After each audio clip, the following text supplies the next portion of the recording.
1260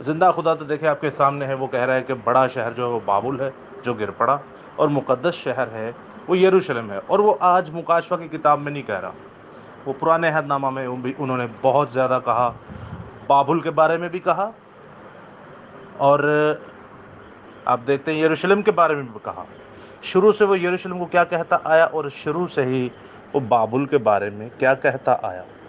لیکن عزیزو، اس آیت کو مس کوٹ کیا جاتا ہے، جو ہم نے آپ کے سامنے مکاشفہ 11 باب اور اس کی 8ویں آیت پڑھی، جہاں پر وہ کہتے ہیں کہ دیکھیں جی یہ تو بڑے شہر میں جو ہیں وہ جو خدا کے گواہ ہیں وہ مارے گئے ہیں، اور وہ روحانی اعتبار سے سدوم اور مصر کہلاتا ہے۔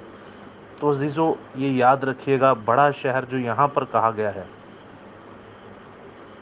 وہ یروشلم ہی کو کہا گیا، لیکن یروشلم کو اس لیے کہا گیا کیونکہ اس کی قدرت کی وجہ سے اور اس کے کاموں کی وجہ سے۔ اور پھر یہ علماء کہتے ہیں کہ بڑا شہر جو ہے جی وہ یروشلم ہے، اور کلام مقدس کے مطابق انہیں غارت کیا گیا ہے اور وہ رد کر دیے گئے ہیں، اور پھر پتہ نہیں یہ کہتے ہیں آگے سے کہ ہم چنے گئے ہیں، خدا نے اسرائیل کو رد کر دیا ہے، غارت کر دیا ہے، وہ ابھی اس لسٹ میں نہیں ہے۔ لیکن عزیزو وہ کیوں بھول جاتے ہیں کہ یہ جو اس بڑے شہر کی بات ہو رہی ہے جہاں بازار بن چکا ہے، اور آپ اگر دیکھیں گے کہ وہاں پہ بازار جو ہے وہ بہت مہنگا بازار ہے۔ 8ویں آیت پہ رہیں گے جہاں پر لکھا ہے کہ سدوم اور مصر کہلاتا ہے جہاں ان کا خداوند مصلوب ہوا۔ اب یہ جو بڑا شہر بابل ہے یہ یروشلم سے باہر جا چکا ہے، سوری، بڑا شہر بابل کی بات نہیں کر رہا، جہاں پر یسوع مسیح کو قربان کیا گیا۔ اس آیت کو مس کوٹ کیا جاتا ہے، یہ بڑا شہر یروشلم کو کہا گیا، اس کو غارت کیا، لیکن یہ جب قربانی ہوئی تو یہ یروشلم شہر کے اندر نہیں ہوئی، یہ بلکہ باہر ہوئی، یروشلم شہر سے باہر ہوئی ہے۔ آپ سبھی جانتے ہیں کہ خداوند یسوع المسیح کو جب قربان کیا گیا تو وہ یروشلم شہر سے باہر کیا گیا۔ آپ پڑھ سکتے ہیں، میرے ساتھ نکالیے احبار کی کتاب، اس کا 4 باب اور اس کی 21ویں آیت میں کیا لکھا ہوا ہے، آپ غور سے سنیے گا۔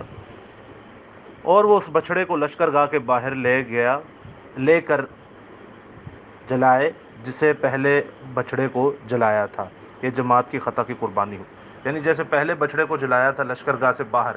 لشکر گاہ سے باہر کیوں عزیزو؟ لشکر گاہ سے باہر اس لیے کیونکہ لشکر گاہ کے درمیان میں زندہ خدا کا جلال تھا، زندہ خدا کی حضوری تھی، پاکیزگی تھی۔ تو اس طرح اس ناپاک بچھڑے کو باہر جا کر، جو گناہوں سے لدا ہوتا تھا، باہر جا کر اسے قربان کیا جاتا تھا، شہر سے باہر جا کر۔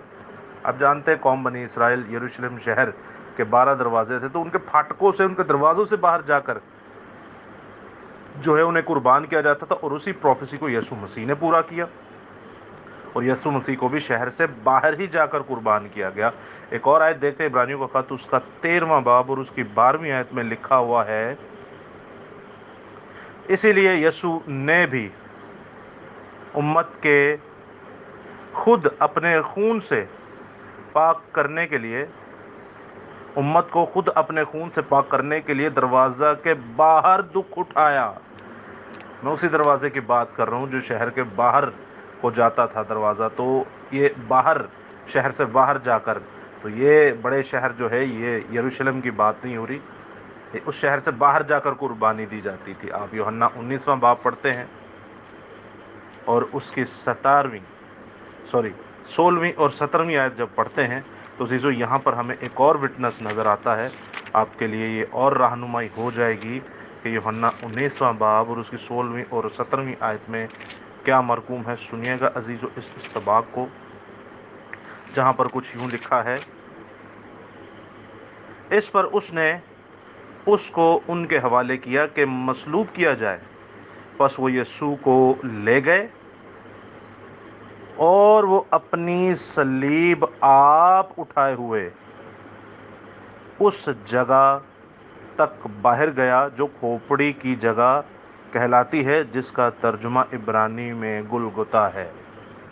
اب عزیزو میرے خیال سے آپ کو کنفرم ہو گیا ہوگا کہ یروشلم شہر کو مقدس شہر کہا گیا، ایون یسوع مسیح کی جو قربانی ہے وہ بھی یروشلم شہر سے باہر ہوئی۔ تو زندہ خدا جو ہے، مقدس شہر جو ہے، وہ یروشلم کو کہتا ہے، اور جو بڑا شہر جو ہے، جو قصبیوں کی ماں ہے، اسے بابل کہتا ہے، اور اسے گرنا ہی ہے۔ ایون اگر آپ زکریا کی کتاب پڑھتے ہیں تو زکریا کی کتاب دو شہروں پر ہی گھومتی ہے، یروشلم شہر پر اور بابل شہر پر۔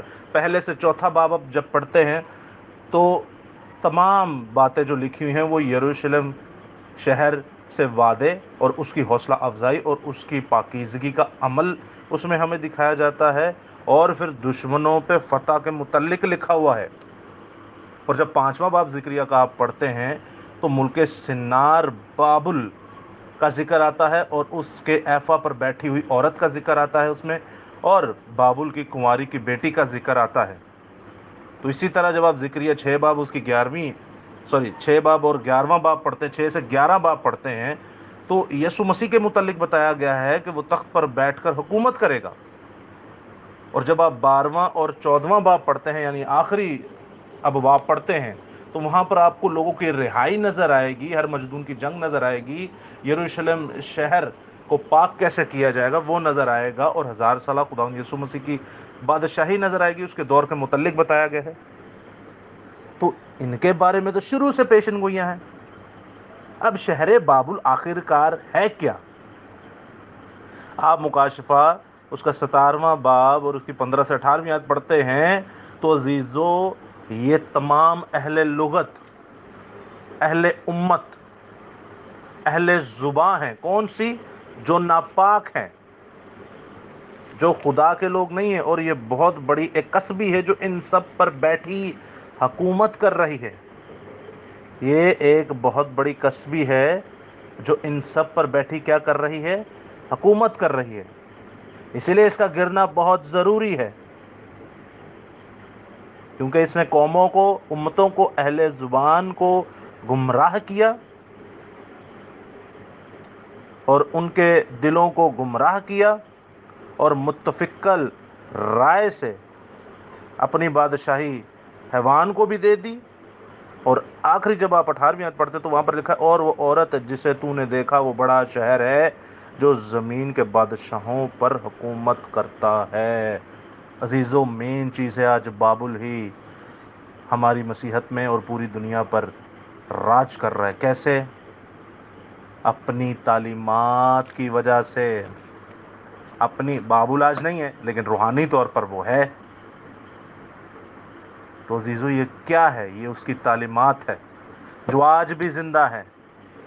میں کہتا ہوں بابل کل بھی زندہ تھا، بابل آج بھی زندہ ہے، because of his bad spirit, اپنی غلط تعلیمات، رسومات، اپنی ناپاک روح کی وجہ سے۔ لیکن اسی کے مد مقابل آپ خدا کے مقدس شہر یروشلم کو دیکھتے تو وہ جیوگرافیکلی بہت چھوٹا ہے، رقبے کے حساب سے بہت چھوٹا ہے، لیکن وہ بڑا کس حساب سے بن جاتا ہے کہ خدا اس کے لیے خود جنگیں لڑتا ہے، معجزات کرتا ہے۔ اس کی وجہ سے یروشلم شہر مشہور ہوا، اور دنیا میں بڑا شہر وہ کہلاتا ہے، دنیا میں وہ بڑا شہر کہلاتا ہے۔ اور خدا نے مقدس شہر یروشلم سے ابدی عہد باندھے ہیں۔ پرانے عہد نامہ میں آپ ایزیکیل کی کتاب پڑھیں، ایزیکیل کی کتاب اس کا 1 باب پڑھیں، اس کی 9ویں آیت پڑھیں۔ پھر یرمیہ کی کتاب اس کا 17واں باب اس کی 25ویں آیت پڑھیں۔ ایزیکیل کی کتاب میں شروع سے بتاتا ہوں ابدی وعدے کہاں کہاں باندھے گئے۔ یسایہ کی کتاب اس کا 1 باب اس کی 9ویں آیت، یرمیہ کی کتاب اس کا 17واں باب اس کی 25ویں آیت، ایزیکیل کی کتاب اس کا 43واں باب اس کی 7 سے 9 آیت، یوئیل کی کتاب اس کا 3 باب اس کی 20ویں آیت، اور نئے عہد نامے میں عبرانیوں کا خط اس کا 10واں باب اور اس کی 17ویں آیت میں خدا نے قوم بنی اسرائیل سے ابدی عہد باندھے ہیں۔ These verses for the Israel and for Israelites forever، ہمیشہ کے لیے۔ The eternal covenant، ایسے ابدی عہد ہیں جن کو کوئی نہیں توڑ سکتا۔ تو عزیزو، یاد رکھیے گا یہ زندہ خدا کا وعدہ ہے۔